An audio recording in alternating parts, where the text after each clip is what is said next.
and welcome to Knots TV Book Club, a time and place to talk about books with me, Becky Cullen.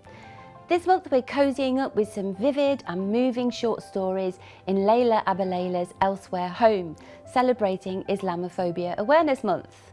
And cozying up in the studio are poet and academic Ramisha Rafiq, hello, hello. Amy Aker, poet and co-director of award-winning Bad Betty Press, hi Amy. And Ashley Hickson Lovance, author of The 392, Your Show and Wild East. Hello Ashley, welcome back. So hi everybody, how are you? Good, thank you. Lovely jubbly. Let's start with you Ramisha. We're featuring this book for Islamophobia Awareness Month. Why do you think it's important to make space for events like Islamophobia Awareness Month? I think it's important to create space within event calendars because things can get busy throughout the year and there's so many things to accommodate for or make time for. And you know, it's important to recognise this throughout the year, but just having that designated year means that within an events diary, within an academic diary, you have an allocated space and time to give it the respected attention. But it is a case, isn't it, if like Islamophobia awareness is not just for Ramadan, it's all year round. Yeah, exactly. It's not just November. You can get involved with your local community and universities and schools throughout the year and plan events. Thank you very much, Ramisha. It's lovely to see you. Hello, Amy Aker. Hello, Becky. Tell us what's coming out with Bad Betty Press. What a year you're having. Yeah, it's been a really lovely year. Our most recent book is Songbook, a collected works from Joshua Idehen, who's a fantastic poet, but also a much-loved musician. And that's been getting an amazing response. Yeah. It actually sold out its first print run before Fabulous. Publication day. And we had a nice little online comment from Robbie Williams, which was very exciting. Lovely, celebrity fan. Yep. So, yeah, that's that achievement ticked off. We also recently published a beautiful book called Treasure by Jemima Foxtrot, which is a feminist and joyful exploration of desire and sex work and gender dynamics. And it's got a beautiful cover. Yeah, it's Beautiful gorgeous. cover. That was an artwork by a friend of the author. Brilliant. Thank you very much, Amy. Over to you, Ashley. You have been collecting certificates left, right and centre for refereeing. Yeah. You love a certificate, I don't you? love a certificate. Love a certificate. I love a certificate. But you've just been nominated for an award. Can you tell us about that? Yeah, I'm delighted that my latest book, Wild East, which is a YA verse novel released with Penguin in May, was nominated for the Carnegie Prize, which celebrates sort of the best of children's writing and illustration as well. It's a real honour. The book is very much a labour of love, something close to my heart. It's about a black boy from East London who moves to the countryside and tries to survive. And it's just a real honour that it's resonating with readers across the country and the judges alike. Great. So on a scale of 1 to 10, how delighted are you? Delighted, 10. 10. Great, Yeah. okay. So thank you very much, everyone. Thanks for being here today. Our book of the month is Elsewhere Home, a collection of short stories by Layla Abilayla. The idea of home and faith is at the heart of this book, containing 13 short stories. Picking up in the themes of Abilayla's 7 books, Elsewhere Home explores the loneliness of immigration and finding a home in a foreign culture. The Muslim faith becomes a way of remembering home as well as helping the characters in her stories to navigate their new lives. The Guardian says that in the collection, Islam is never a dogma but a deeply held urge in a collection of quiet brilliance. It's the first time we featured a book of short stories on Book Club, so I'm really fascinated to see what our panel think. Hello. Let's get down to it. Amy, first of all, as a publisher, can I just ask you, how difficult is it to publish a book of short stories? Wow, that's such an amazing question. Well, it's not something that I've done with my publisher yet. It's certainly not something that we would shy away from, but so far we've kind of mostly stuck to poetry, although we have signed a novel for a couple of years' time, which is very much off the record, even though I'm saying it on TV.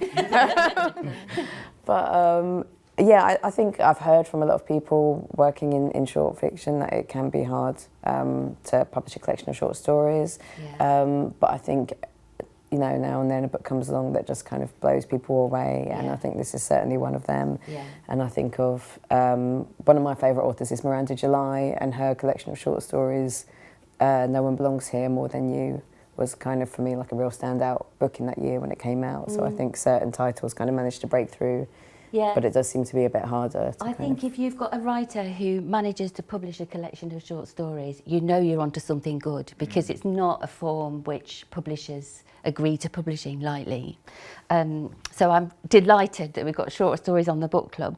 I was going to ask you, Ashley, because there's lots of voices in this collection. Even a story like your show, written to you, there's a you in the story. What did you make of the range of voices and the use of dialogue in the collection?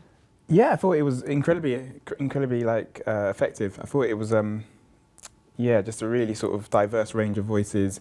It dissects and talks about and explores like interracial relationships really well, which can be a very sort of delicate subject matter.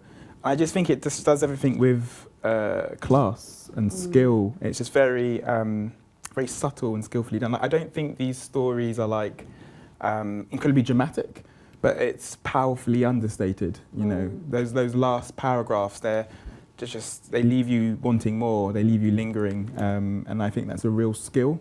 I thought it was really impressive, and I think the voices are the key to that in many ways. A real range of voices. Yeah. And I was going to link to you then, Ramisha, and say, how does this reflect, do you think, the issues that face Muslim writers when they want to feature Muslim characters, when they're centering the Muslim experience?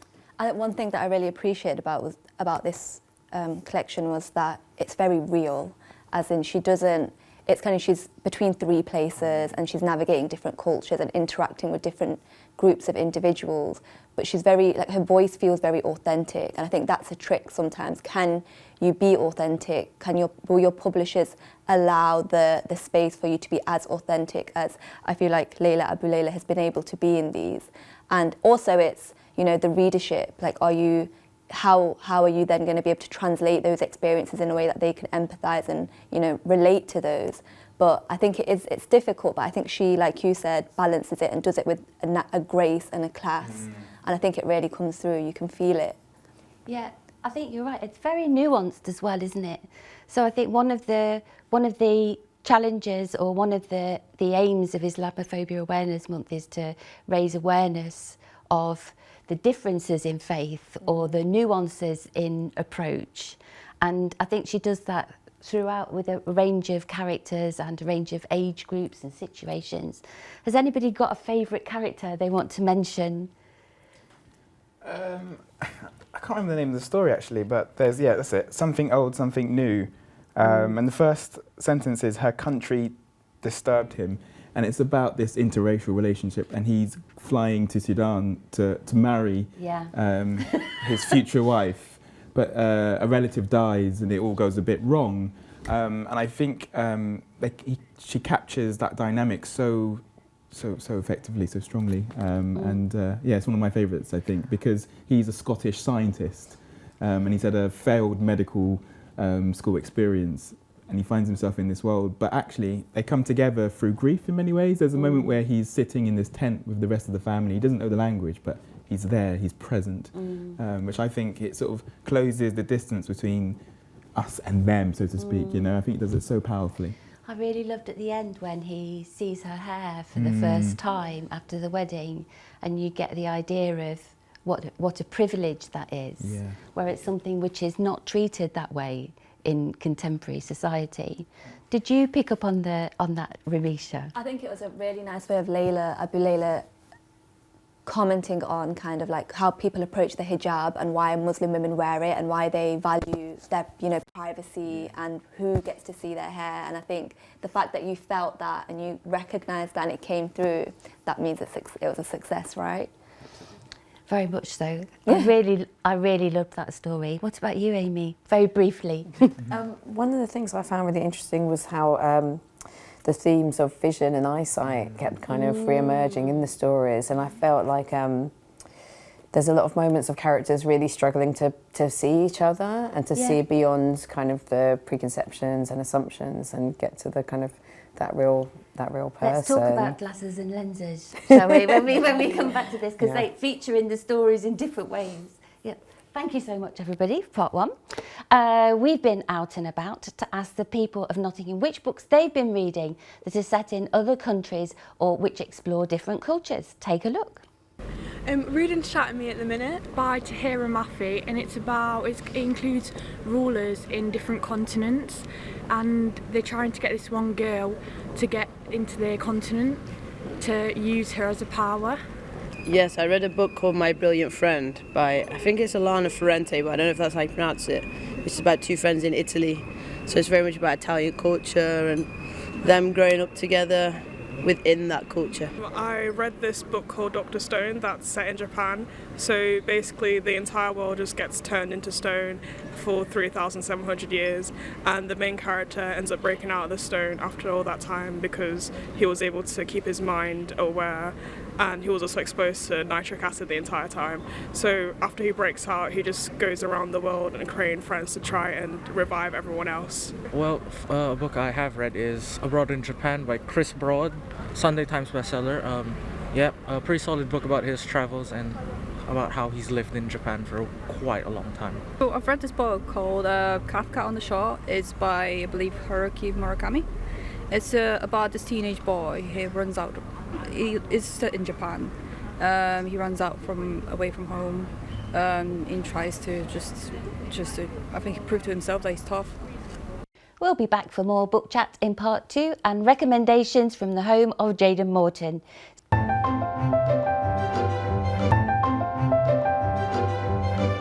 Hello again, I'm Becky Cullen, welcoming you back to Notts TV Book Club, a time and place to talk about books. To celebrate Islamophobia Awareness Month, we're talking about a fabulous collection of short stories, Elsewhere Home by Layla Abu-Layla. And joining me this month are poet and researcher Ramisha Rafiq. Hello again, welcome back. Amy Aker, co-director of Bad Betty Press. Hi, hello. Amy. And Ashley Hickson Lovance, writer of The 392, Your Show, and Wild East. It's growing, isn't it, that list? Yeah. We're delighted about it. So, we're talking about books from different cultures. Are there any that spring to mind that you would recommend to people? Shall we start with you, Ashley? One of the first books I studied as an undergraduate student was J.M. Coetzee's Disgrace. It's like kind of like a novella set in South Africa.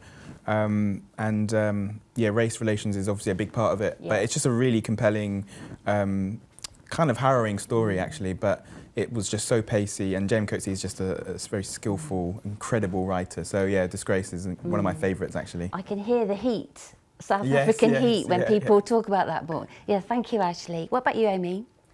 One book that really stuck in my head for a long time was a book called Slave, and I think someone's going to have to remind me of the author, but it was about a young woman from Sudan who was taken from her tribal home, and she was brought over to the UK and kept in slavery and it was really kind of brutal, but beautifully written. Thank you very much. I don't know the author, but I will look it up. We'll look it up later. Yeah, okay, thank you. How about you, Ramisha? Thank you. I read Orhan Pamuk's Istanbul a couple of years ago, and it was really cool because I was actually in Istanbul, and it was just set within that city, and it goes everywhere. He's walking everywhere in it, and there's a museum in Istanbul that has all of the things in it that he talks about in the book. Oh, fantastic. So that was it stuck with me, that book. And when I was in Istanbul, I could visualise everywhere that he walked, and I could walk the streets that he walked.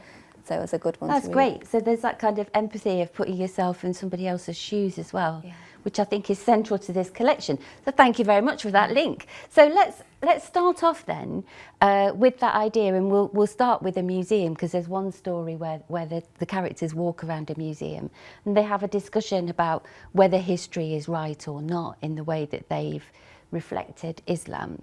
Do you think there's a rewriting of a narrative here about Islam? What do you think, Amy?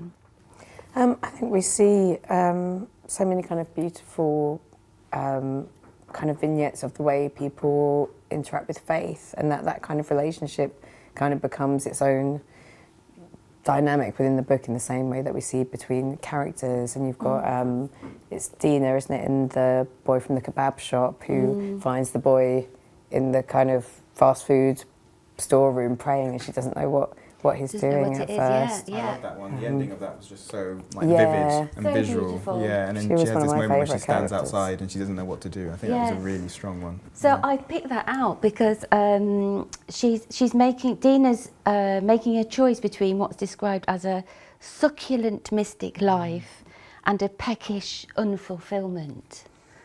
I think that's a really interesting choice of words. What did you think about that story, Ramisha? Yeah, it's a good story. I think I'm just going back to your question as well, because it's like got something in me. I just think it's a really big task to rewrite kind of the narratives of Islam, and I think it's often a burden that a lot of female Muslim writers feel they have to take on or that they have to do. But what I think that story does is it puts a different perspective on a Muslim woman's experience and how she practices Islam. So I think it's refreshing to see different ways of approaching Islamic practice as opposed to rewriting a narrative about Islam. And that story does it really well. I love the way that these characters are living lives in a way that Islam is central to their lives rather than it being an idea that's added on to someone, if you know what I mean.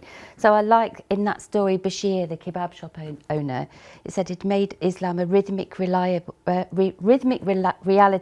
a feasible way of living. Yeah, I love that line. I mean, I love a bit of alliteration anyway, but I think you're absolutely I right. couldn't get my teeth around it. Yeah, but but I think Ramisha's right. Like you see, you know, the devout religion being worshipped in different ways. You know, I think Dina is wearing jeans and a t-shirt, and I think it says something about her shoes, like ridiculous university shoes or something. And I think it's just great, that diversity of characters that is so beautifully depicted in this book, really.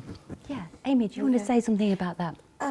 Yeah, I also really loved the kind of there's this kind of tension and this kind of idea of privacy in your relationship with faith as well, and they're almost to a degree a kind of a wanting to keep it for yourself or working out how to share it. And I was thinking of and how people see it. You were talking about lenses. Yeah, exactly. One really interesting line I found in Something Old, Something New, when the Scottish guy is marrying his Muslim partner, and but he's already converted before meeting her, and it says it was easier for his parents to accept that he was in love with a Muslim girl than it was to accept he was in love with Islam. And I thought that was so interesting, that kind of there's something I don't know, that feels almost transgressive in that just changing over, or that's your kind of private faith that should just be beautiful. Yeah, I really liked the way that conversion was handled as well. Again, as a way of people living their lives. And it was interesting that the converts were sometimes more interested in Islam than the people who'd been brought up in the religion. What did you make of that, Ramisha? Yeah, in Egypt, right? And it's like he's there and he's like, wait, hold on, what's happening here? But you were absolutely right, whether it's a focus on clothes and how people are dressing, or, you know, how people approach conversion and religious practice. I think showing those different kind of, it's kind of what it's doing is normalizing that it's not just a one book suits all, that this is a really big thing and we can't just look at it with a narrow lens. We have to, you know, acknowledge that people are, you know, from every walk of life, and that this faith brings them together, but there's people from everywhere that practice it in so many different ways. Yeah, I really, just to finish off with, I really love the idea of the difference between travel and tourism, and what home is, and that in Arabic there's no word for homesickness, which is really interesting. Who'd like to finish off with some comments on home and homesickness? Can I just say, right, I don't read short story collections for my sins often, but I was highlighting this as I was highlighting favourite lines as I was reading, and the true story, my highlighter ran out because there were just so many good lines. Amy's picked out a few, Ramisha picked out a few. I just thought I really loved it. It was one of my favourite things I've read this year. So yeah, I just wanted to say, like, this is just absolutely brilliant. Does that mean there'll be a short story collection next? Yeah, 2016. A book in every genre. Yeah, exactly. Very good. Final comments, marks out of 10, Amy? Give it a 9. Give it a 9, great. Give it 10 out of 10. This is the first time I read a book of short stories by a British female Muslim writer, and I loved it. Okay, and you will love it too. So thank you very much, everybody, for that discussion, because it's time to say hello to Jayden Morton. Hello, Jayden, how are you? Hello. Hello, how are you? I'm well, thank you. Very I'm good, very good. I hear you down by the beach at the moment. Yeah, I'm in Norfolk. Lovely, thank you thank you for being in Norfolk. Somebody has to be. I don't know why I'm saying that. It's very lovely. It's very lovely.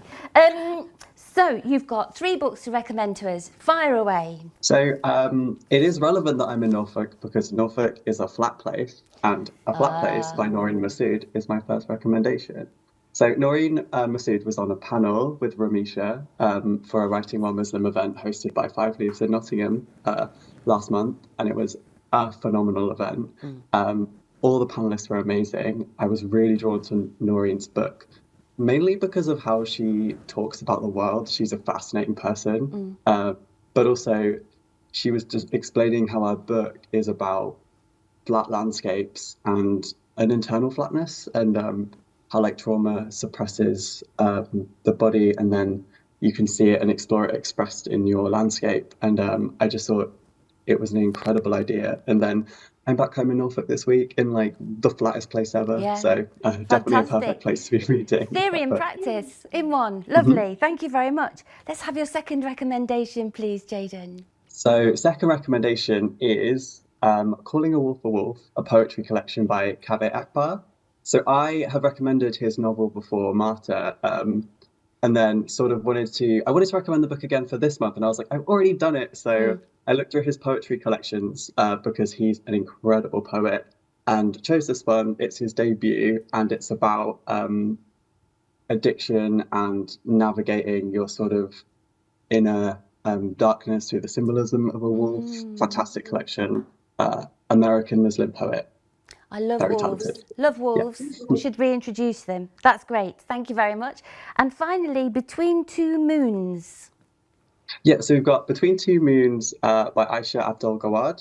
I was drawn to this book because the cover is just unbelievably cool. And I was looking into the plot and was completely sort of taken aback by the setup of this book. So we've got 2 twins, which sort of represent the moons in the novel. And the book is set in post 9/11 Brooklyn. So really, really relevant to the conversation you guys were just having. I was taking loads of notes because you guys were being like unbelievably interesting and cool as always. But the book sort of balances the horror of being a young Muslim woman living in a colonial empire post 9/11, whilst also honouring the kind of teenage spirit of the 2 characters. It sounds great. Thank you very much. Bye. Find out more about all of our books on knotstvbookclub.com or email us at knotstvbc@ntu.ac.uk. And of course, get out of the house and track down the books themselves in any of Nottingham's libraries and bookshops. So that's it. We're off home. Join us for next month for some Poetry in Motion. Thanks to Ramisha, Amy and Ashley. Thank you. And to you for watching. Until then, goodbye.